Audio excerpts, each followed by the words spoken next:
everyone. My name is Cameron Weber. Welcome to another exciting episode of Hardfire TV on the Brooklyn Free Speech Cable Network.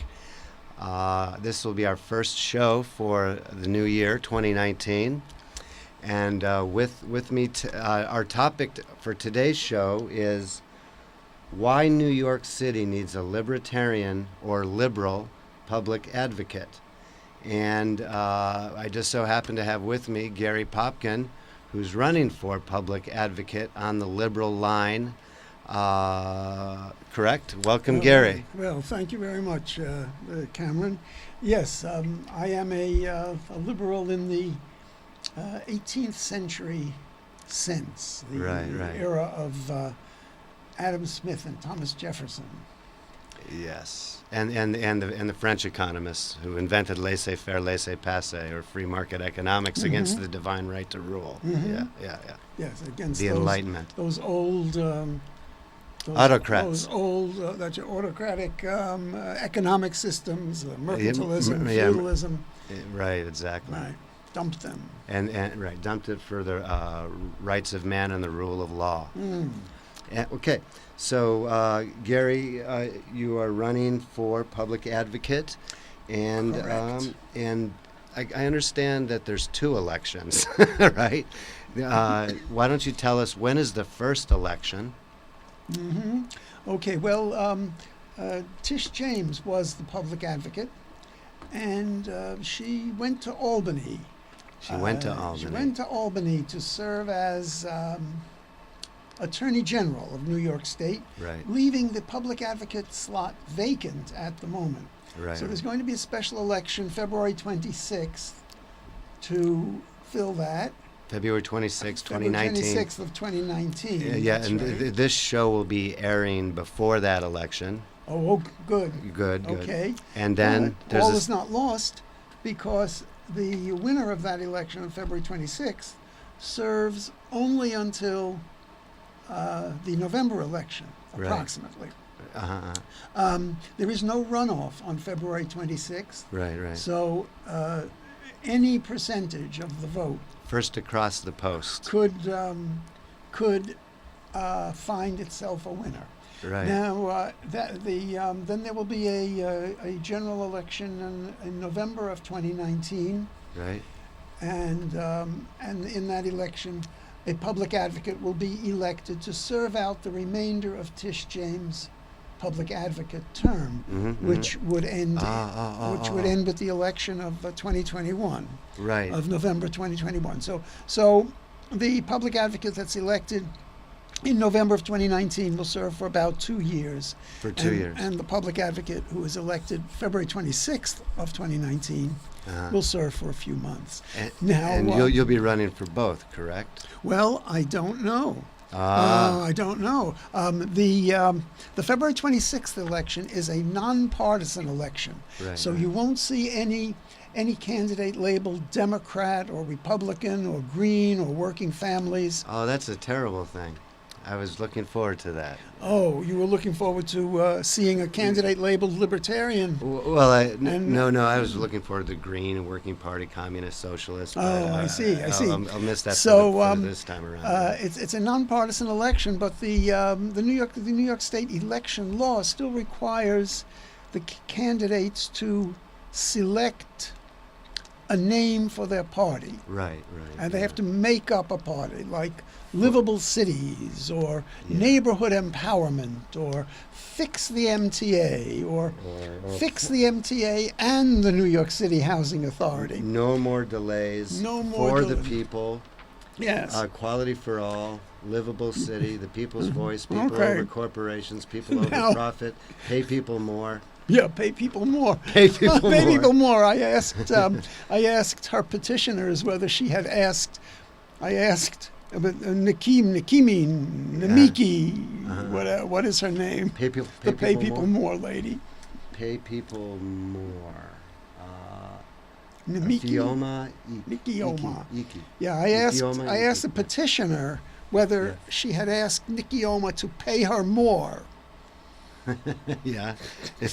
And what was the petitioner making, 15 an hour? I don't know. Right. Anyway, the Board of Elections set a 15-character limit on the names of the parties, not counting spaces. Right. And so you can see that many candidates are unable to count. Even, I think, neighborhood strength, I think, exceeds 15 characters. Oh, right. So the Board of Elections spent some amount of time. Community empowerment. Yeah, right. Wow, that's more than 15 characters. Right. So. And you and Gary, you chose. I've got Gary's petition right here. Gary had to go out and create his own party, and go out and get signatures in order to run for this February 26th. Correct. Election, the first one before the big November election. And Gary, here's Gary's petition. You see that he's got people power up there. And you chose the name Liberal Party. So yes. how did you choose that name, and what does that mean? And tell us about why you're running for public advocate. Yes. And Wonderful. your Yeah. campaign. Well, I am an 18th century liberal. Liberal. And so I am a candidate of the Liberal Party. Right. Yeah. Now, yeah. I view the public advocate role Right. as advocate for New Yorkers in their dealings with city agencies. The public advocate is supposed to ensure that city agencies are following the law and delivering the services that New Yorkers are entitled to under the law. Under the law, yeah. So, New York City agencies have a tendency to mistreat their customers, shall we say. Sure. The New York City Housing Authority, of course, is the mistreater in chief. Right. Yeah. But the Board of Education, Sure. mistreats school children. The MTA mistreats tens of thousands of riders every day. Oh yeah. And sure, the sanitation department mistreats tens of thousands of New Yorkers every time there's a snowstorm. There's always some neighborhood or another that goes unplowed for weeks. Right. So on and on the and on. The public advocate keeps. And so the public advocate is supposed to see that these agencies deliver the services that they have been mandated to deliver by the lawmakers. Right. Now, each kind of problem that New Yorkers have with city agencies needs a different kind of advocacy. For example, to get the Board of Elections to stop voter suppression in New York requires a different approach from getting, let's say, the Parking Violations Bureau to end its practice of kangaroo courts. Right. The Parking Violations Bureau just works for the mayor, and their sure. instructions are raise revenue. Sure, so of they course. just Like run a tenth of the city's revenue comes from parking tickets. From parking violations. My goodness. But back to voter suppression, you're kind of a specialist on voting rights, correct?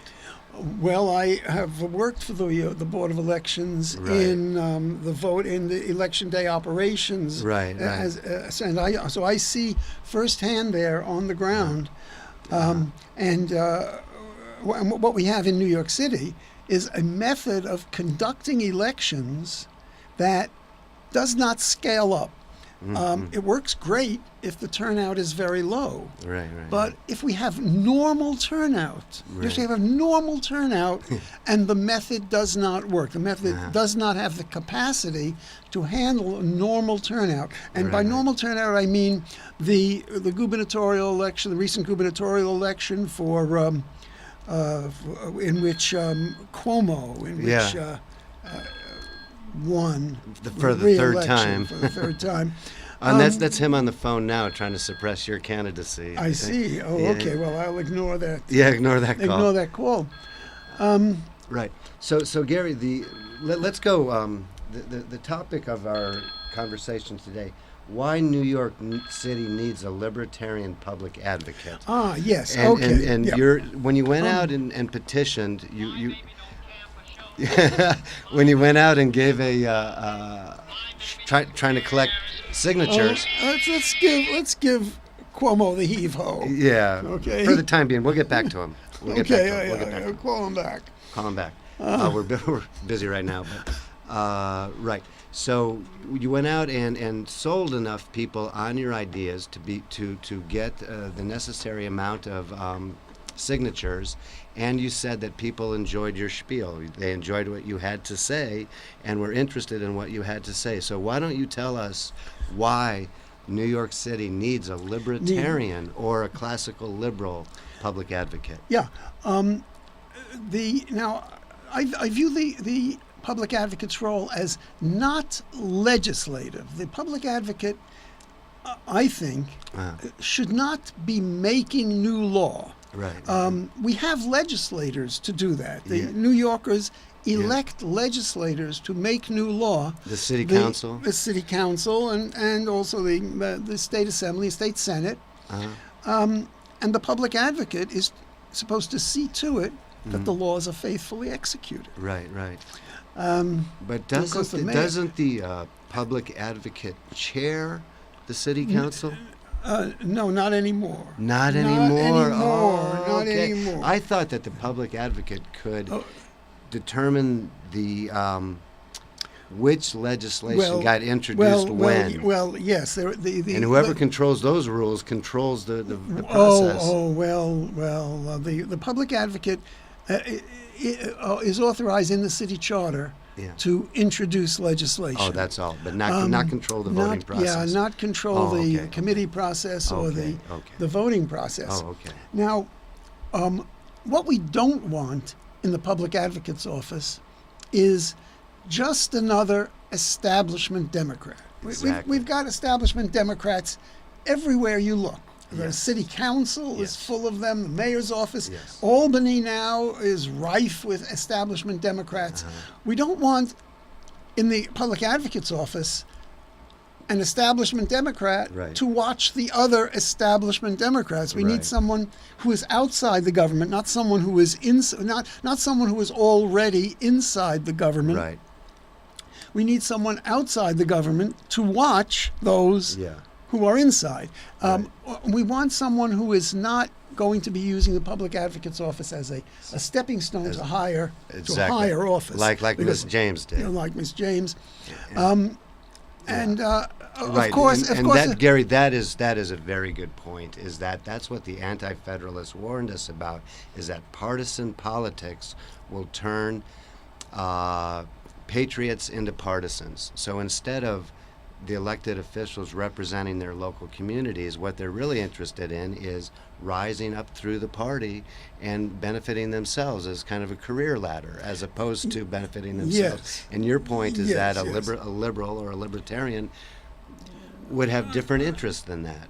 Yes, exactly. An establishment Democrat in the public advocate's office is going to want to play nice with the Democratic power structure. He or she is going to need them. They will play nice. They are going to need the Democratic power structure in City Hall in Albany when they run for higher office. Exactly. So they're not going to be anxious to ruffle feathers. But there's a lot of feathers. There's a lot of feathers in the city agencies that need some serious ruffling. Yeah, so it'll just be hypocrisy. Anybody who's an establishment Democrat politician who has that office is immediately setting themselves up for hypocrisy by definition through the incentive structure that under which they would work. So, so of course New York City needs a libertarian. And so it is outside the establishment. It is bizarre to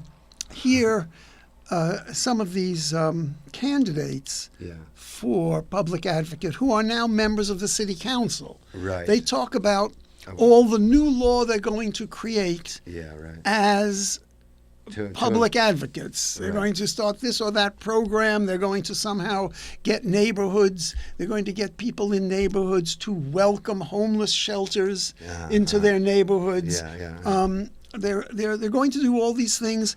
Well, why didn't they do them already? Why didn't they do them already? They're running against their own record.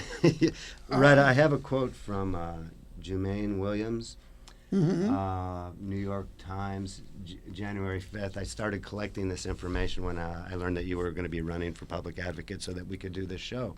And his quote is, he's a member of the city council. Yes. As an establishment Democrat. Right. Oh, yeah. And how long has he been a member of the city council? Do you know? I don't know. But he's a prominent, outspoken member of the That's right. of the Yeah, Democrat he's a Party. member that And he he's wouldn't known be there. outside of Brooklyn. Right, and he would not be there had he not been an establishment Democrat, of course. Right, that's right. So, from the New York Times, Mr. Williams is running on the People's Advocate line. Mr. Blake is running on the For the People line. Who's Mr. Blake? Is he He's also an assemblyman. He's an establishment Democrat from Albany. from Albany who wants to be the public advocate in New York City? Because it pays more, or Because it's a stepping stone to higher Oh, it office. is- it It's is a more stepping- visible, it's a more visible yeah, office Yeah. than a member of the assembly. Even though it's hypocritical by nature, by definition, because it's establishment person running against establishment That's right. Yeah, colleagues. That's right. Yeah, right. That's right. What's that? Yeah, there's that. Right. Well, so Mr. Blake is running for the people. His party's called For the People, because, quote, people don't feel like the city is working for them, and we are not fighting for them the way we should. We are not fighting for them, even though he is we. He is we. He is in the assembly, and he is running against his own, running against himself, running against his own record. The same we. Yeah. So right. So, in continuing on, anything with the word public in it is not working the way it should. Public housing, public transportation, public hospitals, public education. I think the public advocate is in a position to help. So let's unpack that. We've already talked about that it's hypocrisy, and the same Democrats who have been running the city, even though forever, except for Mayor Bloomberg, but he was pretty much a paternalistic politician, even though he was independent anyway, right? And I mean, I wouldn't say he was... And Giuliani, what do you call him? well, at least in the 13 years I've been living here, Giuliani was before my time. Yeah. Well, so, I mean, you could say the same thing about the Republican establishment as well as the Democrat establishment. Both of them are partisans, not patriots, so it doesn't matter which party we're talking about. Excuse me for my ignorance. But so you have the same establishment parties who created the problems with the public institution, the collective action problems. So why would just electing the same people improve anything? I guess is my question. Right, and mine too. That's right. And you've got a solution to that. There are several members of the city council, prominent members of the city council. Yeah. Well, there's Mr. Williams from Brooklyn. Right. Also, Mr. Espinal from East New York is a member of the city council. You've got 20 people you're running against. There are 20 now, 20 candidates now. 19 I'm running against. Oh, yeah, One of 19 those 20 running is against, me. of course, yes. Gary's a retired college professor, a very intelligent person. So, Oh dear. and a very honest person. Cameron is a professor and a very intelligent person. Cameron has several PhDs. But not a very good mathematician. So you've pretty much answered why New York City needs a libertarian public advocate to keep the establishment politicians in check. Yes, and my advocacy. The same politicians who created the same problems they believe they can solve as a public advocate. That's right. Problems they created in the assembly in Albany, or problems that they created in the city council. Yeah. Now they want to go to the public advocate's office and do more of the same. But you were. I didn't mean to interrupt, but the public advocate is a stepping stone towards the mayor office, right? Toward mayor, now Tish James, perhaps when she the took the job of public advocate, was not did not have her eyes on any particular higher office, but when Schneiderman was disgraced and removed, that opened up the Attorney General for her. But at the time she was elected to public advocate, Schneiderman was still the Attorney General. So which she wasn't sure exactly which way she. That's right. That's right. But she knew that she that was public a Democrat. Advocate. That's right. And she was playing nice. And would eventually like to be senator in the United States Senate, and then perhaps vice president, and then perhaps president. So it's a stepping stone. And now I would like to get city agencies to work better.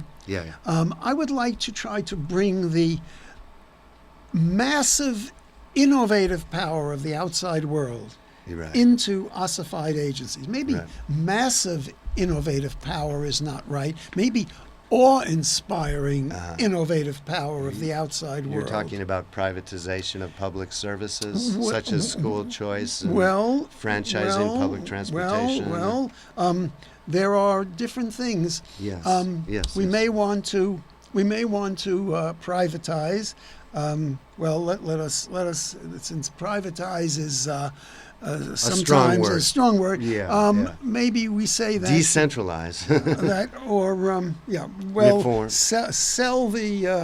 sell certain functions to private interests. Let them run it. Now, do you remember the days when Donald Trump was an idolized businessman in New York City? Oh no, you haven't been here. No, but he was famous even in my small town in New Mexico. Many years ago, New York City was unable to finish the ice skating rink in Central Park for many years. It's the Trump rink. And they called in this builder from Queens who had built a lot of stuff, and he was an idolized figure for finishing it in a matter of months. And it still has his name on it, of course. It still has his name on it. You can go by the park and it's Trump rink. Oh, sure. Okay. Yeah, but I don't think we're idolizing Donald Trump too much. So now ways to get the innovative power of the outside world it does not necessarily require privatization. For example, after the election fiasco in which Cuomo was reelected, there were calls for the retirement, the firing of the president of the Board of Elections. It was so terrible. There was so much voter suppression, accidental voter suppression. Well, due to the mismanagement. Yes. And so, let's fire him. And when we interview for his replacement, let's ask the applicants how they are going to change the method of doing elections, so that the method can handle a normal volume. And we don't want to increase expenses. How would you do that? What would the process, what would the public advocate do to do that, for an example? What would you do? What would the public advocate can only use the bully pulpit. The public advocate really has very little power. And so the public advocate, the role of the public advocate in that kind of thing would be to marshal public opinion. The public advocate to does lean on their their individual legislators. Sure. And the press is always interested in what the public advocate has to say, right? I mean, just from the title, public advocate, you would assume that it's that person is actually a public advocate. Has some press access. Yes. Yeah, even though they're just the same partisan politicians anyway. So, in interviewing for a new president of the Board of Elections, we could invite people from industry. To interview for the job. We don't have to privatize the function, but we should get in some people who have some innovative methods to know how to make things more efficient. And that's right. And we don't want to raise the expense. We don't want to just run the election for 7 days and multiply the cost of running the election by 7 times. By 7 and have it right. And of course, the beauty of getting outside innovation is that I don't have to have any solutions. I don't have to know how to invent Right. a cell phone or a you washing don't- machine. You don't have to pretend to know how. to Oh, do things. right. Sure, sure. That's right. We Yeah. will let the experts, Right. the people who have their jobs on the line, Exactly. people who pay a price for being wrong, let Very them- good performance measures. let yeah, them yeah. Public propose- discussion on performance measures for improving schools, public performance for improving public transportation, improving hospitals, improving the public housing. I don't know why we still have public housing. Oh, That's just crazy. yeah, That's yeah, just crazy. yeah. So yeah. our director Yeah, tells that's- us we've got 1 minute left, Gary Popkin, and so because there's 20 people in the running for public advocate position for this February 26th election, you need what percentage to win? Oh, 5% of the vote. So Gary Popkin, if you've liked what he has to say, Popkin. Do you have a website or some? I don't think so. I don't know exactly, but I do want to remind listeners that every registered voter in New York City Right. is entitled to vote in this election. You do not have to be enrolled in any party Yeah. or no party. Yeah. Every registered voter Right. is entitled to vote. So, and Polls that's are open from 6 a.m. to 9 p.m. February 26th, Tuesday, February 26th. It's the last Tuesday 2019, in February. and then you'll be running again in November. Somebody will. Somebody from the That will be- Libertarians that will be a partisan election, and the Some- Libertarians will put up a candidate. Yeah.